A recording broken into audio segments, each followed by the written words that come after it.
Сәлем достар, сіздермен Салтанат. Бүгін сіздерге балықты өзімнің қуыру әдісімен бөлісемін. Осы әдіспен жасап көріңіздер. Сіздерде де жақсы болатынына сенімдімін. Видеоны соңына дейін қарап, арнама тіркеліп алыңыздар. Бұйыртса, алда көптеген рецепттермен бөлісетін боламын.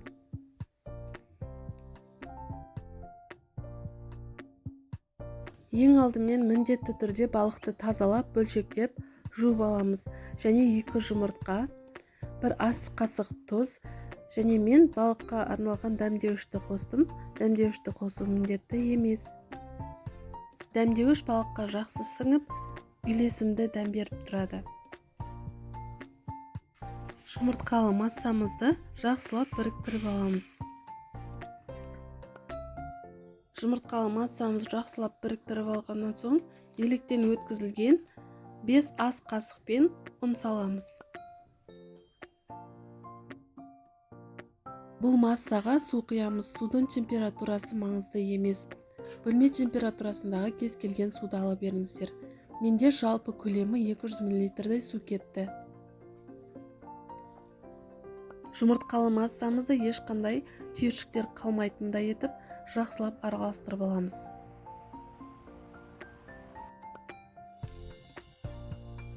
Масса дайын, тым сұйық емес, тым қою емес, осындай масса болып шығу керек. Егер балықтардың барлығын осы массаға малып қоятын болсақ, тұзы, дәмдеуіштері жақсы сіңіп тұрады.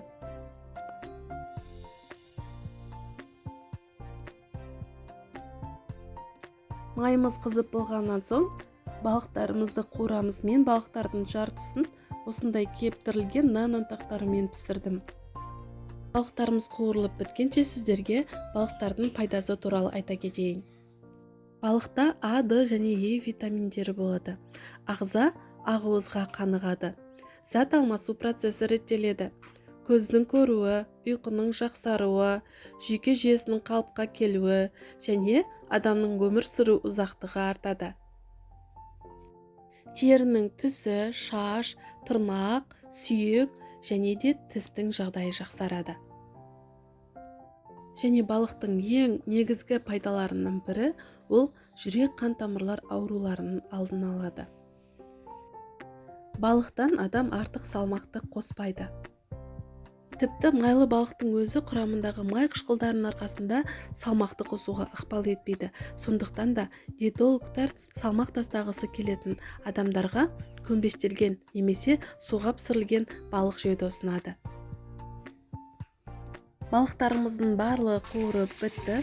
Қараңыздаршы, сондай қытырлақ, нәрлі болып шықты. Міндетті түрде жасап көріңіздер, үй-іштеріңізді қуантыңыздар. Алтындай уақыттарыңызды кетіріп, видеоны соңына дейін қарағандарыңызға рахмет. Ұнаса лайк басып, пікір қалдырып, маған шабыт беру үшін каналға тіркеліп қойыңыздар. Менің басқа да жаңа рецепттерімді жіберіп алмау үшін қоңырауша белгісін басып қойыңыз.